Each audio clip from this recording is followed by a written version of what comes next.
Hello, good afternoon everyone. I'm Derek Mowbray. This afternoon's session is on the manager's role in the resilience of their workforce. I should explain I'm a psychologist and I specialise in the primary prevention of psychological distress at work. And therefore I'm afraid that if you're already stressed, I'm not particularly interested. However, I am interested in preventing you from experiencing the events and behaviours which may trigger off stressful reactions in yourself.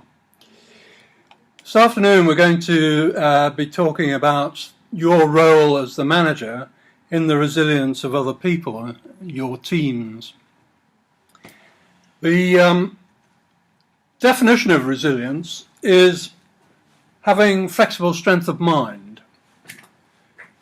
The relationship between resilience and you as a manager is that as individuals you'll need to have a positive attitude and be motivated to use your flexible strength of mind when confronting a particularly difficult or challenging event or experience.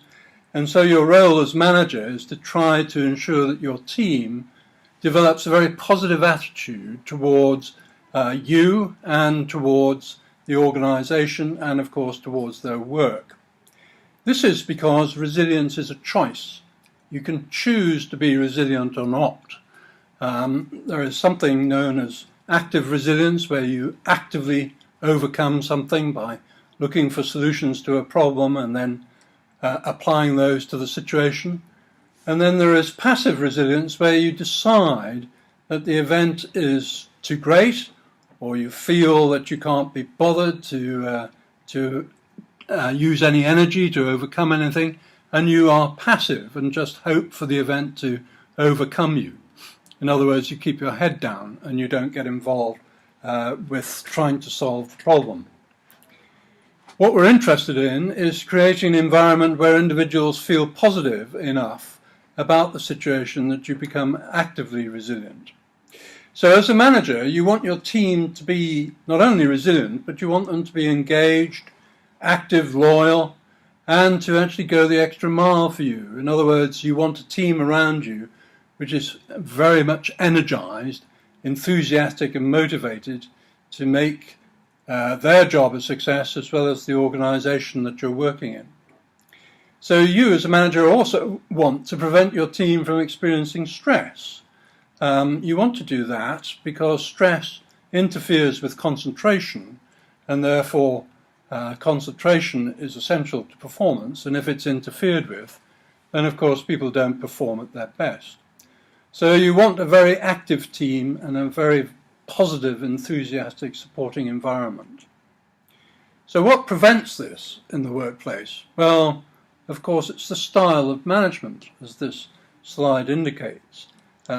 Quite often we find managers who are just telling people what to do rather than trying to persuade them to do things. So the psychology behind this is that you as managers set the tone, the climate, the culture, the expectations for your team. You're hugely influential in this. So it's all about trying to adopt an attitude that provokes a positive reaction amongst your team to the work that they do and the organisation that you're in. So it's your job to try and provoke them to feel positive. And the reason for this is, as I've already explained, a positive attitude will help overcome challenges. So you want your team to have a positive attitude towards you, and if they do, then they will find that they will overcome difficulties and challenges more easily and perform at their best. So what do you need to do? Well, you need to learn the art of persuasion. Instead of just telling people what to do, which none of us actually like, what you need to try and do is to work out how to persuade people to do things, even if they actually don't want to do it. You need to be able to build up some trust and commitment between yourself and your team.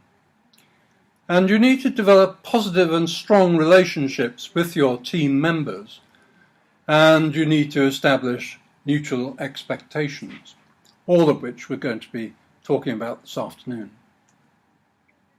So the framework we're going to use is the Good Manager framework, which has got elements to do with leadership, values, how to interact with people, relationships, how to develop them and their strength, and mutual expectations. So we start with leadership. The big thing about being a leader is that you need to be credible and authentic. If you're not, then of course other people don't pay very much attention to you.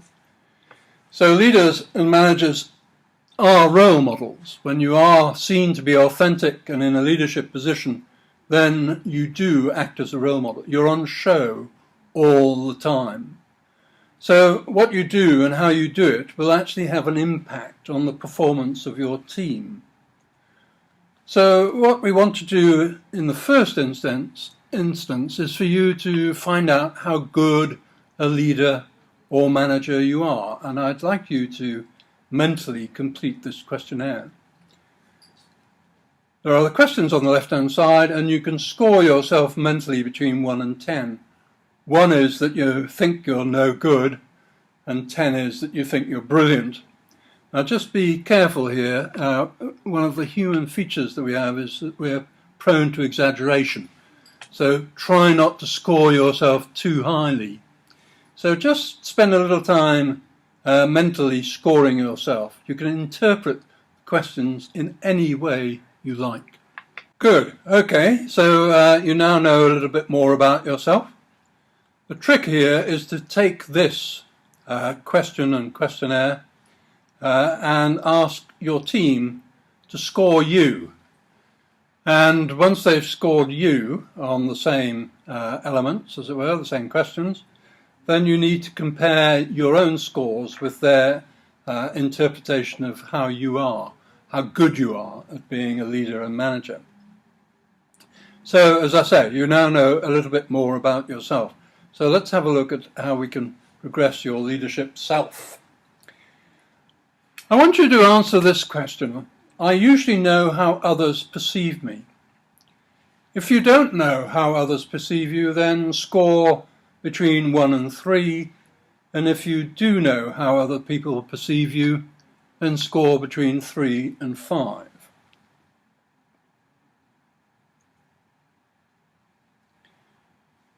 I want you, as the exercise, to write down 5 bullet points as to why you are a fabulous leader and manager. So think about it. Think about what it is that makes you such a fantastic leader and manager, and just jot down 5 bullet points. Now, once you've done this, you can also go and talk to your team about whether, in fact, you're right about the bullet points that you've chosen for yourself. That's one thing you can do. The next thing you can do is every day is to remind yourself as to how fabulous you are by having a look at the bullet points themselves and reassuring yourself how good you are. And this will help you to develop a much more positive attitude towards yourself. And as I've been saying before, you're a role model, so your behaviour and the way in which you express your mood on the day will have an impact on your followers and on your team. So if you feel good about yourself, you're going to be going around expressing that in the behaviour that you have. So refresh yourself with the 5 bullet points every day to establish yourself in a very positive mood towards your work. Moving on, let's have a look at values. Now, values are extremely important because they are the things that drive us. They explain our behaviour. They also explain why we feel uncomfortable in certain situations. And your values, your own personal values, will influence how other people will perceive you, because those values which drive you, again, they will come out in the sort of behaviour and the approach and the attitude which you adopt in your interactions with your team. So it's important to identify your values and to try and identify the ones which you use to influence your team. So I want you to answer the question on this slide. My values influence my relationship with my team. If you've never thought about this, or you know for certain that they don't, then you score between 1 and 3. And if you're quite clear and have worked out what your values are and you do use them in your interaction with your team, then you score between 3 and 5.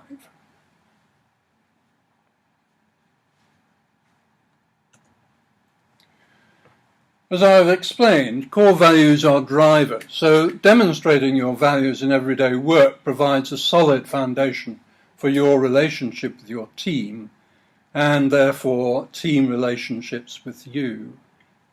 So the exercise here is to try and find out what those values are and whether in fact you've ever exhibited them.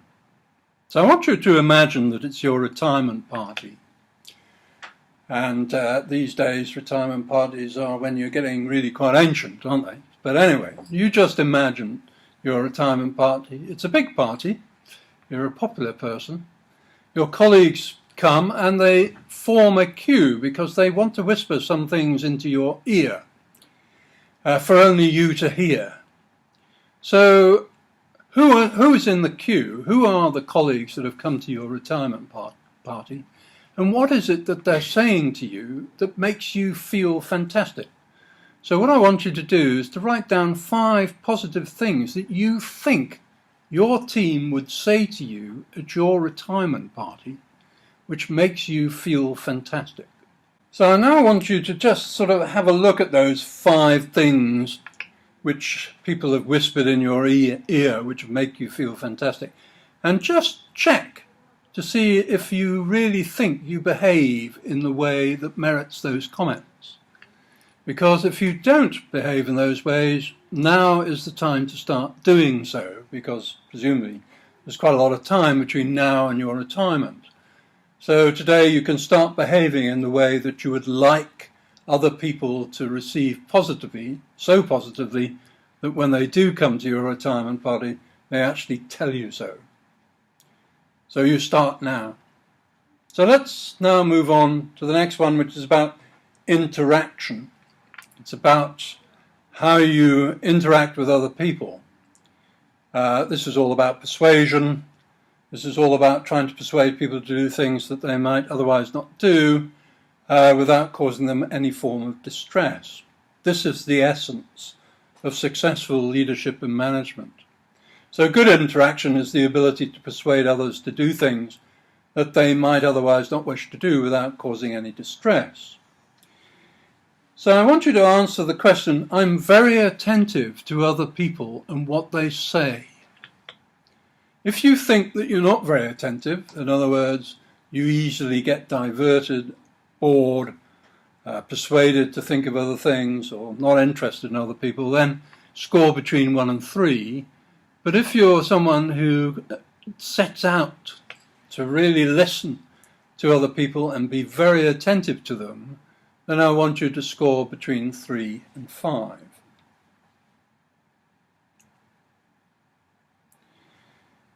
The reason why interaction is so important is that we are the principal cause of stress in other people. What we say, what we do, how we behave, our timing about doing things, our mood, our general behaviour, these are all things which trigger off potential stressful reactions in other people, sometimes without us really understanding what we've done, what we've said and so on. So we need to be really good at our interaction. We need to be very conscious of the way in which we interact with people in order to be alert to the fact that we may be just saying the wrong thing or suggesting an action to be done in a slightly wrong way. And we need to be able to correct ourselves. And that's really at the essence of interaction, our ability to be able to focus attention on the other person. So the art of persuasion requires us to have these attributes. We need to be attentive. Now, attentiveness is probably the most important attribute and behaviour that we can have as leaders and managers. If I'm attentive to you and you feel it, it's virtually impossible for you not to reciprocate and be attentive back to me. But you've got to feel as though I'm being attentive to you. And that's something that we need to develop and teach. Trustworthiness is all about trying to ensure that your team never spends any time trying to second guess your motivation for doing something or your motives for asking someone to do something. In other words, they take you at face value. What you say, they do, they think is right. So one needs to be able to create that environment where you are reliable and trustworthy. Wisdom is all about the ability to impart your own personal experiences into a situation, a discussion, if you like, or a resolution of a problem. Bringing in your own experiences is very helpful for people to become persuaded to do things, because you've already demonstrated that you've done the exercise itself, or you've solved the problem, or you've been in that situation, been exposed and so on. And being wise and demonstrating wisdom is a very attractive thing for managers to be. Assertiveness is the capacity to be able to say anything to anyone without causing any form of distress to the other person. Intelligence with humour, well, we can't teach intelligence, but we can teach humour. Humour is an attractor. We like people who are humorous, witty, self-deprecating. As long as we don't overdo it, it becomes something which helps people to become attentive to you and is all part and parcel of the persuasion process. Passion is when someone is really, in a sense, almost obsessed by something. We love people who are passionate about their hobbies or passionate about a cause because we know that they are engrossed by it, and that itself becomes an attractor. And we can become very, very heavily persuaded by someone who demonstrates a very strong passion, particularly a passion for completing some sort of project, which is all about the next one. Direction with committed ambition is all about being able to demonstrate to your team that you're going to see a project through to its conclusion, that you're wholly committed to it, and that you're wholly committed to make sure it's a success. The last two are all about being attentive. It's about addressing individual needs. Well, in order to be able to identify what the needs are, you have to be extremely attentive to the individual. And once you identify individual needs, then you can start nurturing people. You can start encouraging them, giving them advice, demonstrating your wisdom, nurturing people by giving them encouragement to try and do something slightly risky and so on. Now, all of these elements are all part of the process of persuasion. And if you want to remember these as one sort of category of behaviours, they are the behaviours of seduction. Now, seduction is all about the ability to persuade people to do things that they might otherwise not want to do without causing them any form of distress. So let's have a look at attentiveness. One of the principal things about attentiveness is to be able to ask people unique questions. You will know that if you're asked a general question, you tend to respond with a general reply, and you may respond with a reply that you think the other person is expecting. So, someone asking you, "How are you this morning?" for example, you're much more likely to say, "I'm fine," and move on, even though you've probably got a very bad headache or you're feeling a bit down and so on. So in order to overcome that, in order to demonstrate uniqueness, if you like, and being attentive, you need to ask unique questions of the other person, something which is specific, which they can virtually not avoid responding to. Unique questions, really key in attentiveness. And then the other three are all about behaviours. So always be polite, constantly be polite. The people in the world who are really polite are the ones that we really like. And always be courteous, looking out for the other person, supporting them, encouraging them, doing things for them. And lastly, in the attentiveness process, of course, listening is really important. And that means trying to interpret what it is the other person is saying as they're saying it. And that requires you to be very attentive to what they're saying. It's very easy for us to think we're listening, but actually our mind is somewhere else. And when they stop talking, you suddenly think, well, what on earth have they been saying?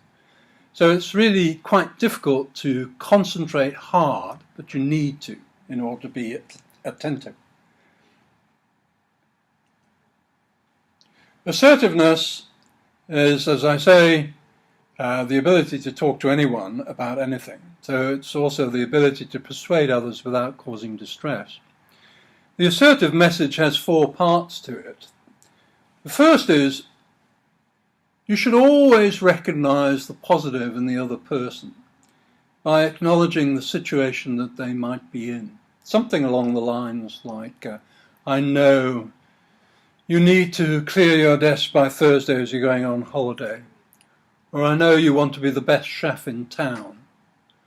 Or I know you want to be really brilliant at this sport. Something which acknowledges your understanding of the other person. In other words, it's a repeat of this uniqueness, if you like.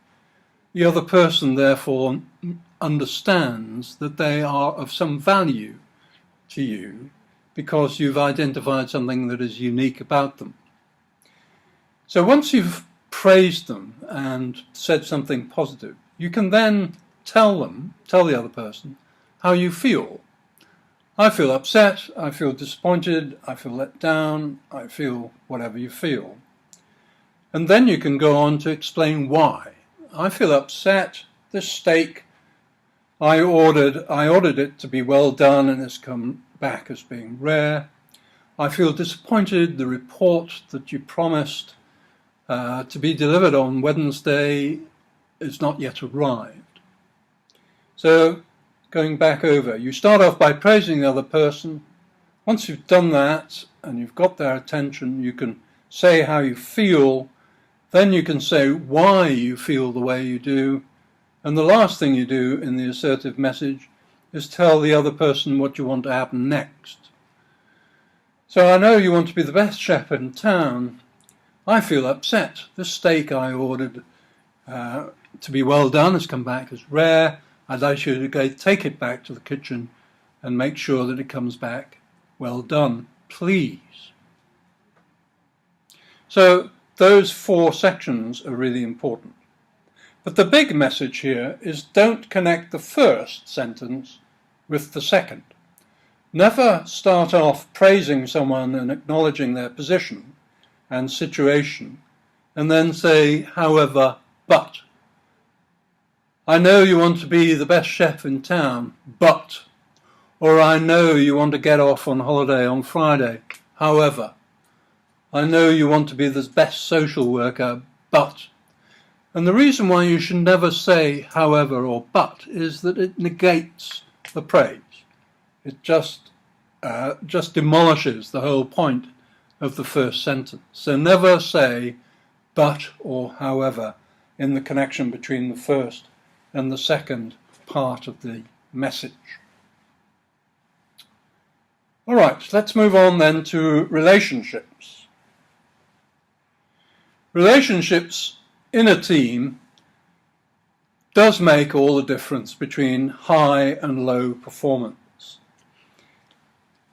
And the reason for this is that it's part of the process of being resilient. If you've got very strong and important relationships, then you come to rely on them and you start to relax and you can share all sorts of issues with the people who you have a strong relationship with. And you don't need to sort of second guess the motivations they have because you already trust them. So having strong relationships within teams is really important. So the question here is, I work hard to ensure my important relationships are also very strong. If you don't work hard at your relationships, then you score between 1 and 3. And if you do work very hard to ensure your important relationships are strong, then you score between 3 and 5.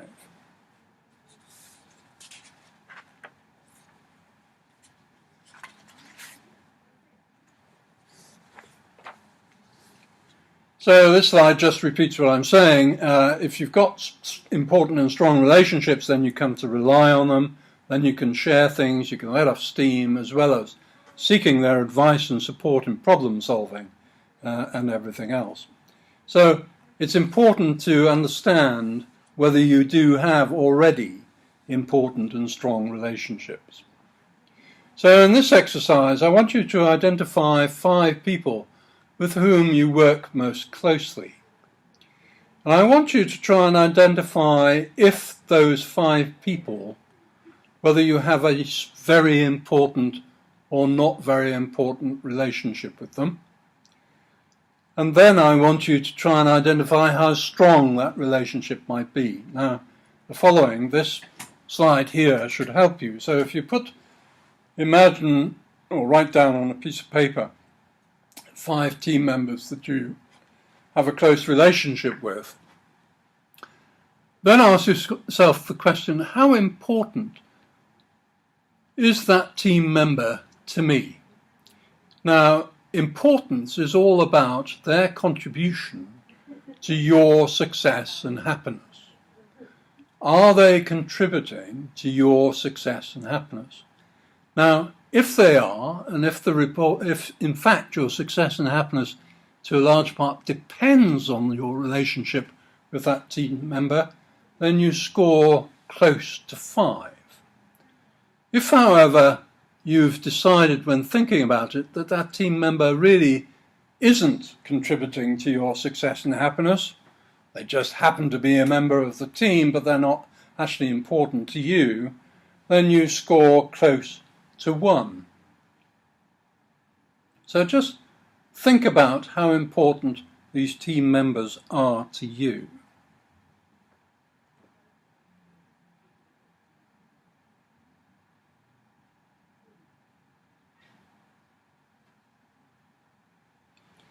Then we move on to thinking about how strong the relationship is. Now, a strong relationship is one where you get a buzz of excitement when you know you're going to meet the person because you feel totally relaxed, you know they're really important to you, they're fundamental to your success and happiness and so on. And that's a very strong relationship. A very weak one is one where if you know the person is in the same building as you are, you want to run away and hide because you don't get on with them at all and you don't want to see them. So taking each team member in turn, try and give them a score between 1 and 5. Is your relationship a very strong one? In other words, when you know you're going to meet them, you get a buzz of excitement, you know it's going to be something quite thrilling to have a conversation and to to interact with them? Or is the relationship one terribly weak? In other words, you score them close to 5. So remember that very strong is 1 and not very strong is 5. It's the opposite of importance.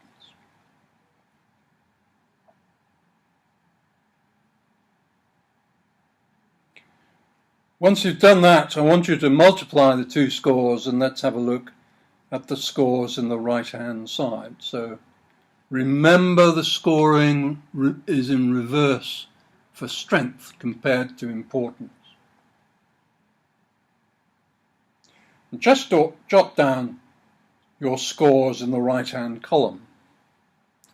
So, in situations where you have scored in the importance column scores of 4 and 5, and yet your total score is above 13, well, that relationship needs your attention. So on this illustration, on this slide, for example, let's have a look. Susan is not very important, and the strength is in the middle. And although the score is below 13, she isn't very important, therefore I don't need to pay particular attention to that. Whereas with James, he's very important to me, and the strength of the relationship could be improved, and the score is above 13, so it needs my attention. Samantha is also very important to me, and her strength is really quite high, therefore that relationship is a good one. It scores well below 13 and comes out at 8, so that's an okay relationship. William, on the other hand, is scoring 3 on importance, so it's not of great importance, but the strength of the relationship is very, very strong, and so the score comes out very low, but it's not a very important relationship. It's right bang in the middle. You don't need to pay, or I don't need to pay very much attention to that.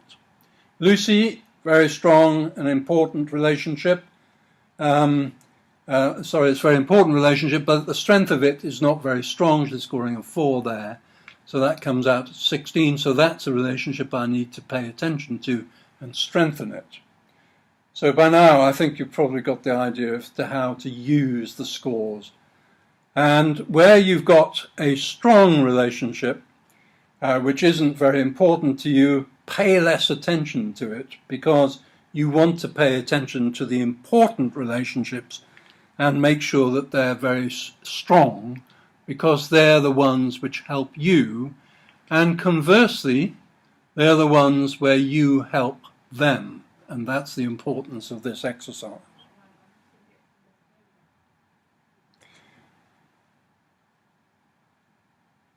So on this slide, I've just summarized the scoring approach. I hope you've understood that and are able to do that without difficulty.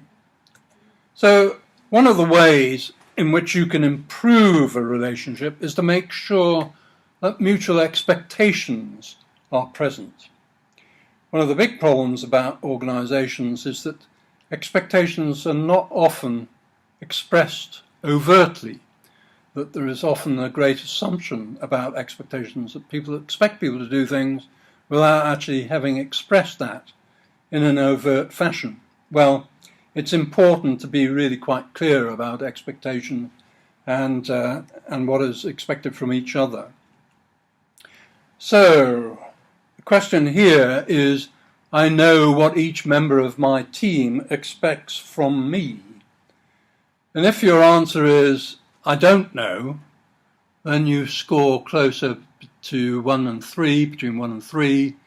But if you have done a mutual expectation exercise, then you score closer to 3 and 5.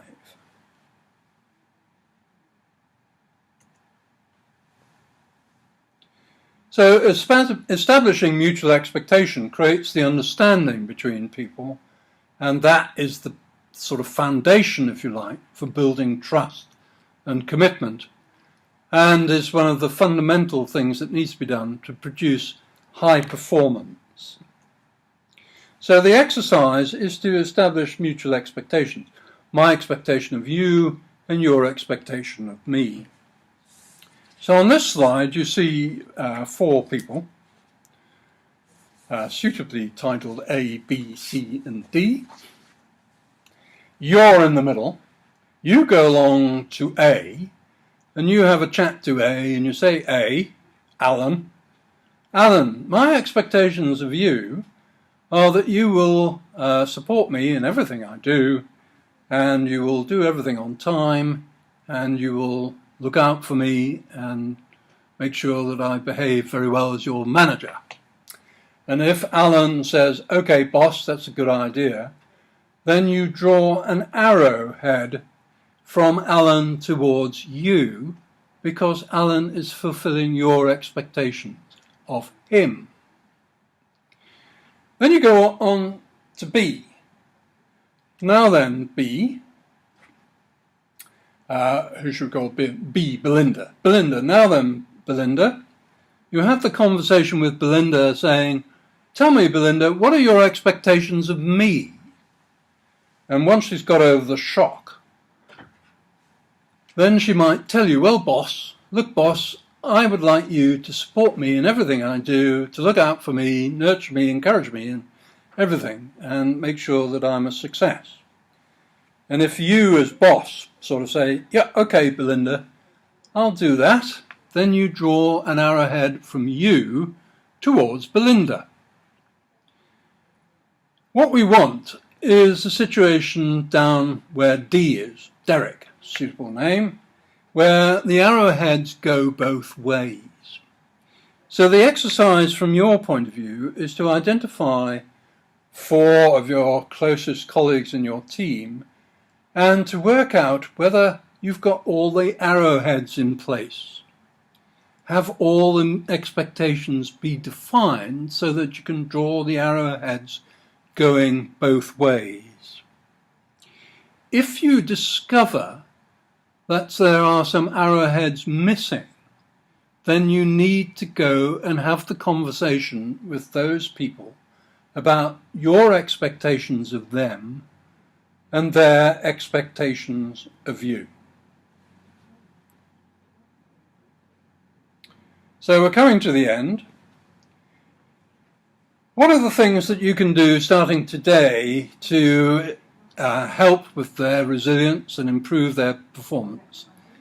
I think the key things here are establishing mutual expectations, strengthening those relationships which are important to you, and demonstrating to your team your personal and core values, because they need to come out, and that's the sort of thing which will provoke positive attitudes towards you and ensure that your members of your team will want to have the attitudes to overcome challenging and difficult events and difficult behaviours, which is effectively what resilience is. So thank you very much. If you want to know more, I've published a guide on the manager's role in resilience with lots and lots of exercises. Exercises about you being a fabulous manager, just as much as exercises about creating the conditions which provoke your team to feel great and to feel very positive about their work, and therefore helps to build their resilience. So thanks very much.